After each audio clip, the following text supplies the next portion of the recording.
Hey everyone, welcome back to Top 10 Gaming, your one-stop shop on the YouTubes for all things gaming, including creepypastas. And today we're hitting up brand new creepypasta territory and diving into a gaming themed video that we haven't ventured into before, Persona Creepypastas. Now in case you're out of the loop, Persona is an awesome game franchise. It's an RPG series in which its setting is typically in a high school with a group of protagonists, all students. The first game deals with students forced to confront an outbreak of demons in their hometown, and the most recent, the critically acclaimed Persona 5, features a group of students in Tokyo adopting the guises of thieves in order to take on the city's corruption. So naturally, with 6 main titles kicking around, there's been a lot of fodder for fans to play with in terms of creepypastas. So today we are rehashing a handful of those eerie tales with our list of the top Persona creepypastas.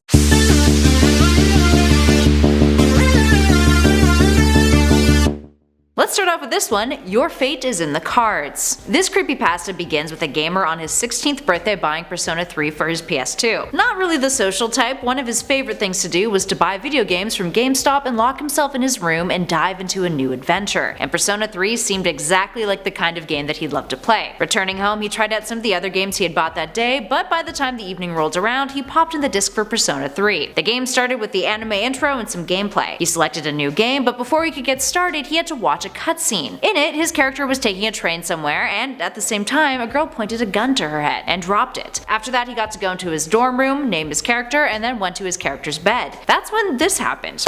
He ended up in an elevator, in which he met 2 strange individuals. One was a short white-haired male in a black suit named Igor. The other was a slim white-haired woman with yellow eyes named Elizabeth. Igor said, "I see you have finally made it here. Welcome to the Velvet Room. You have been lonely for a while, haven't you?" That's when the players started to get creeped out in real life. This was getting a little too familiar, getting a little too close to home. But he continued to play thinking, hey, it's just a game, she was probably just referring to the main character or whatever. Igor then said, "Until we meet again," and the 2 disappeared. 2 days later in the game, the gamer took his character to school. After more cutscenes and in-game dialogue, he went back to the dorms using the sign-in sheet on his desk. Then in real life, he went to bed. After a day at school in the real world, spending it all alone, he returned home, did his homework, and then popped Persona 3 back in his PS2. When the game started up this time, something odd happened. The anime intro wasn't there. Instead, he was in the Velvet Room without his character. Igor looked right at him as if he was staring through the TV and said, "Hello again, welcome to the Velvet Room. Did you have a long day at school?" The gamer dropped his controller and booked it to the bathroom, splashing cold water on his face. When he returned to his PS2, Igor was still there. After a moment of silence, Igor said, "Do not fear, we are here to simply have a chat with you." Elizabeth had joined him now. The gamer sat down in front of the TV and said aloud, "How do you know about me?"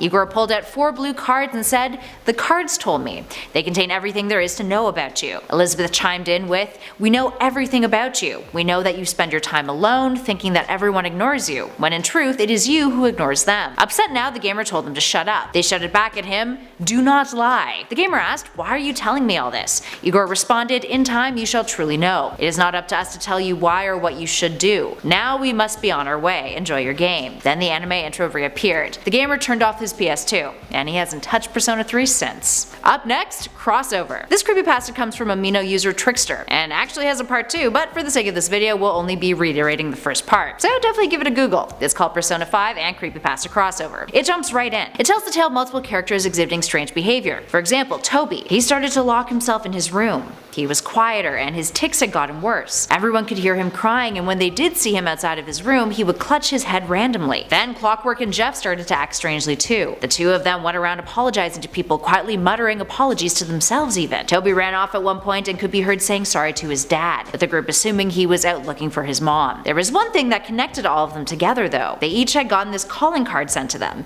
each of the cards made especially for each individual. Helen and Sally had done research into where these cards had come from, and eventually they figured out who had sent them. Standing in a crowded building, they kept their eyes open until they spotted them, a group of young adults, arguably high schoolers. 6 of them wearing a school uniform. That's when a boy with blue eyes and dark hair noticed their stares. He smiled politely at them. Sally scratched her head as she stared back, and a small drop of blood began to run down her face from her hair. That's when they quickly departed, with a group of teens watching them. Yusuke turned to another, Futaba, and said, "Doesn't one of those creepypasta stories have a young girl with blood on her face?" Futaba responded, I quote, "Sally, a young girl with her whole life ahead of her before she was killed by a trusted uncle." She looked down her laptop, typed in a few words, and bam, an image of Sally came up. It was the same woman that had just walked by them with blood dripping down her face. Where does it go from there? Google it. And last but not least, what I hope to be. This persona creepypasta comes from a YouTuber named Cinnamon Pig. It starts off with the protagonist telling us that when she was 7, her parents bought her a musical jewelry box at a flea market. The ballerina had been colored in black by its previous owner. The protagonist loved it though, to the point where this little black ballerina would become her imaginary friend, helping her put on dance shows for her mother and father in their living room. She tried to introduce the ballerina to her other friends, but no matter what she tried,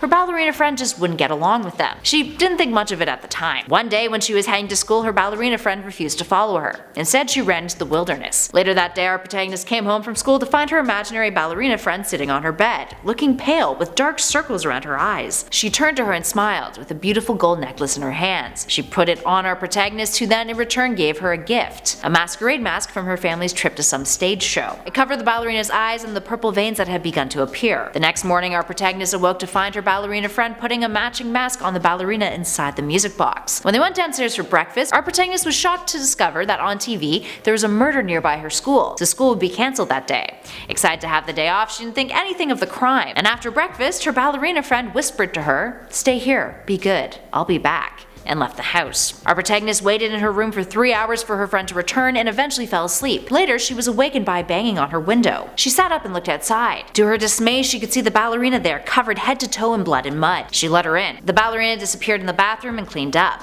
Our protagonist, in a panic, asked what she did, and the ballerina didn't answer. She just pulled out another necklace, and now a bracelet, offering them to the protagonist. The ballerina said she found them, and that they were a secret. Our hero was worried. She turned her back on the ballerina, but the ballerina wouldn't give up that easily. "Come with me," she said. "You've got to see this." She dragged our hero from her room all the way to the woods just outside of the school. Sitting high up in one of the trees, the protagonist watched as the ballerina danced on the forest floor below her. A police officer patrolling the area thanks to that murder appeared. The ballerina went up to him, dancing in front of him, enchanting him. And that's when she pulled a knife out of her tutu and stabbed him. His blood dripped on the ground. The ballerina gestured for our protagonist to come down. She handed her the masquerade mask, telling her that when she killed people in the forest, she could travel to other worlds, go on adventures, live a double life as the student that she was in school, but an adventurer elsewhere. All she had to do was put on the mask. Alright, there we have it, friends. Which of these do you like the most? What other Persona-themed creepypastas have you found online? Give us a shout in those comments below and let us know. If you dug this video, spread the love, hit that like button, subscribe, and be sure to take a look at the nifty playlist we currently have flashing on your screen for more gaming creepypastas. And, you know, like other videos too.